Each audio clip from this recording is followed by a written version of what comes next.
नमस्ते। मैं Rajesh Naruka, assistant professor history, government college Kekri. इस वीडियो में आपका स्वागत करता हूँ। बीए पार्ट फर्स्ट का सेकंड पेपर प्राचीन भारत का इतिहास को पढ़ा जा रहा है और इसमें जो नया टॉपिक आज शुरू किया जाएगा वो जैन धर्म है। 6ठी शताब्दी ईसा पूर्व में भारत में कुछ महत्वपूर्ण परिवर्तन हुए और ये परिवर्तन सामाजिक क्षेत्र में महत्वपूर्ण माने जाते हैं।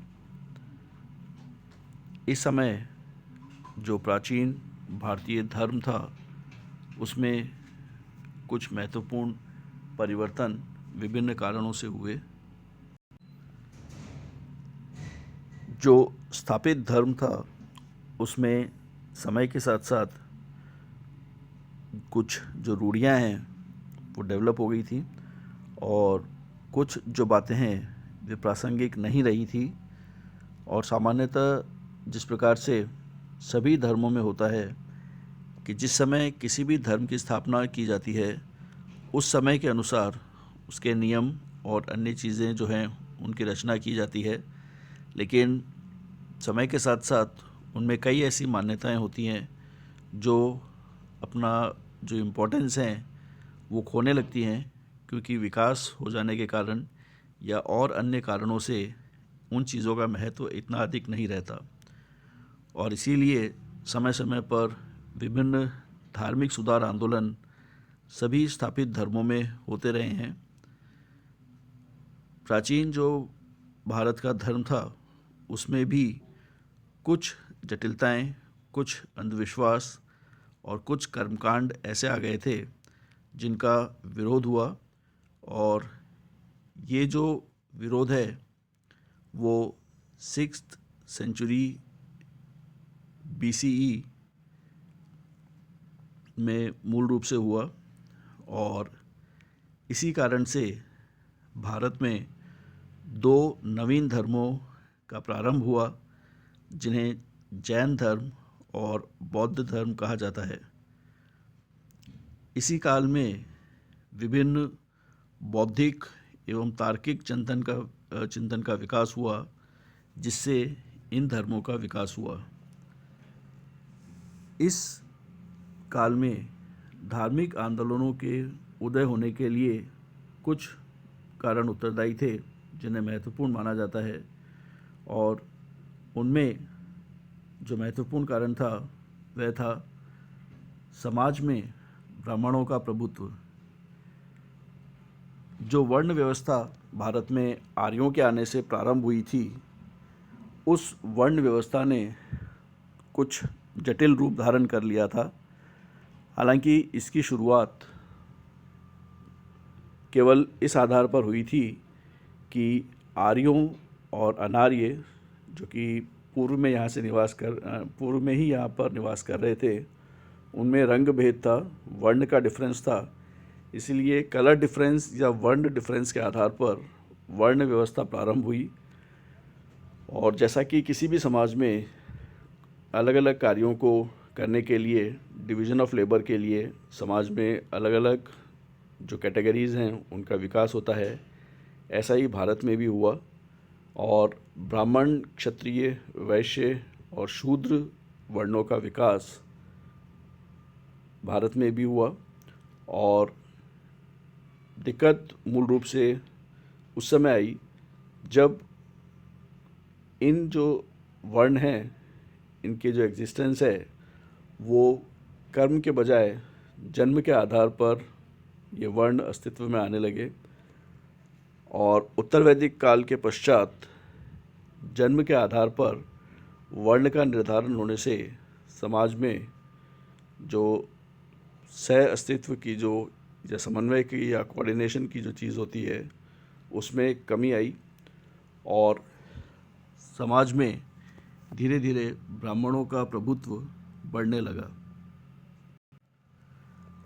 वर्ण व्यवस्था के प्रारंभ में यह माना गया था कि समाज को शिक्षित करने का कार्य और धार्मिक और आध्यात्मिक उन्नति का कार्य ब्राह्मणों के द्वारा किया जाना था।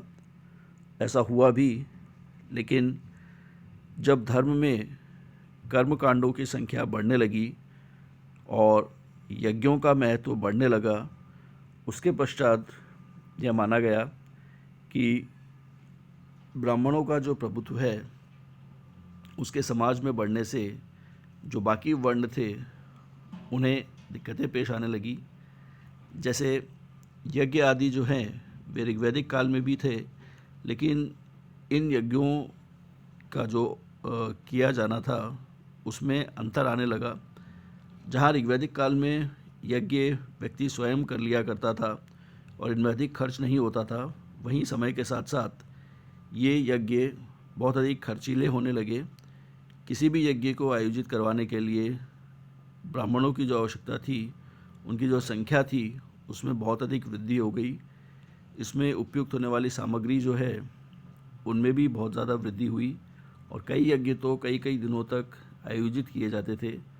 तो इस प्रकार से जो यज्ञ आदि के आयोजन थे उनमें बहुत ज़्यादा खर्च होने के कारण से समाज के सभी व्यक्तियों के लिए इनका आयोजन संभव नहीं रहा और धीरे धीरे व्यक्ति यह सोचने लगे कि इन यज्ञों के आयोजन का महत्व क्या है। भारतीय धर्म में हालांकि एकेश्वरवाद का सिद्धांत महत्वपूर्ण माना जाता था और आध्यात्म में यही बताया गया था, लेकिन जब धर्म की प्रैक्टिस की जाने लगी और उसमें अलग अलग जो देवता हैं उनकी अलग अलग शक्तियाँ निहित होने के कारण से जब बहुदेववाद प्रचलन में ज़्यादा आया, उससे भी जो धर्म है उसमें लोगों की जो आस्था है और रुचि जो है कम होने लगी और विभिन्न जो वर्ण थे वे आपस में संघर्ष में आने लगे। ब्राह्मण और क्षत्रियों में ब्राह्मणों के द्वारा आध्यात्मिक या धार्मिक कार्य किए जाने के कारण उनका स्थान प्रारंभ से ही ऊंचा माना गया था और क्षत्रिय क्योंकि रक्षा का कार्य किया करते थे, तो इसीलिए विभिन्न युद्धों में उनकी विजय के लिए ब्राह्मणों के द्वारा कामना की जाती थी और ईश्वर को प्रसन्न किया जाता था, इसीलिए उनका महत्व अधिक था।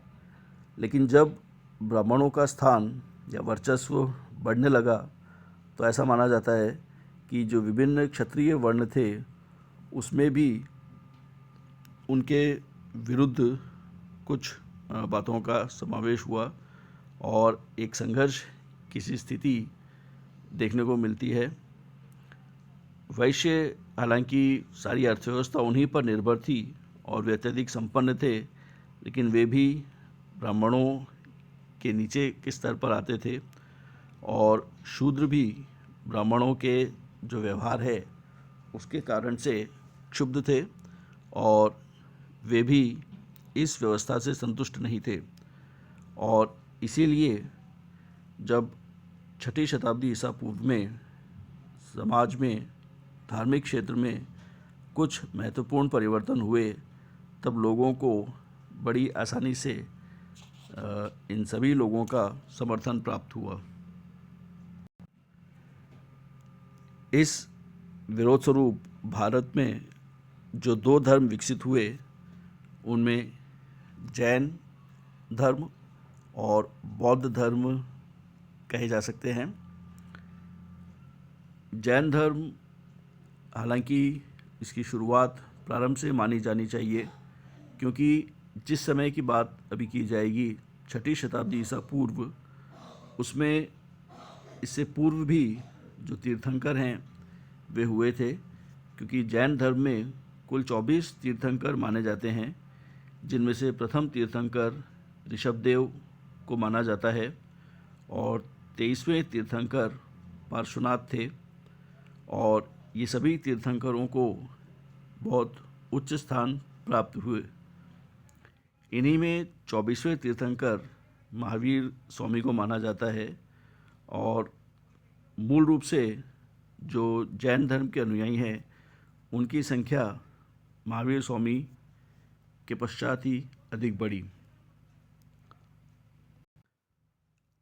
पार्श्वनाथ ने अपने अनुयायियों को 4 सिद्धांत बताए थे: सत्य, अहिंसा, अस्तेय और अपरिग्रह। बाद में महावीर स्वामी ने इसमें एक ब्रह्मचर्य के तत्व को जोड़कर जो 5 व्रत हैं या 5 संकल्प हैं उन्हें स्थापित किया। और महावीर स्वामी के द्वारा ही मुख्य रूप से जैन धर्म में उसके पश्चात, जैसे कि बताया गया था, अनुयायियों की संख्या बढ़ी। महावीर का जन्म वैशाली में हुआ था और उनके पिता का नाम सिद्धार्थ था तथा उनकी माता का नाम त्रिशला था। प्रारंभिक नाम महावीर का वर्धमान था और उन्होंने लगभग 30 वर्ष की आयु में गृह त्याग किया और इसके पश्चात एक लंबे समय तक उन्होंने तपस्या की और एक लंबे समय तक तप करने के पश्चात वे अपनी इंद्रियों को जीतने में सफल हुए और अपनी इंद्रियों पर विजय प्राप्त करने के कारण उन्हें जिन कहा गया और उनके अनुयायी जैन कहलाए। महावीर स्वामी ने अपने अनुयायियों को विभिन्न उपदेश दिए जिसके आधार पर जैन धर्म के अनुयायियों की संख्या धीरे धीरे बढ़ने लगी।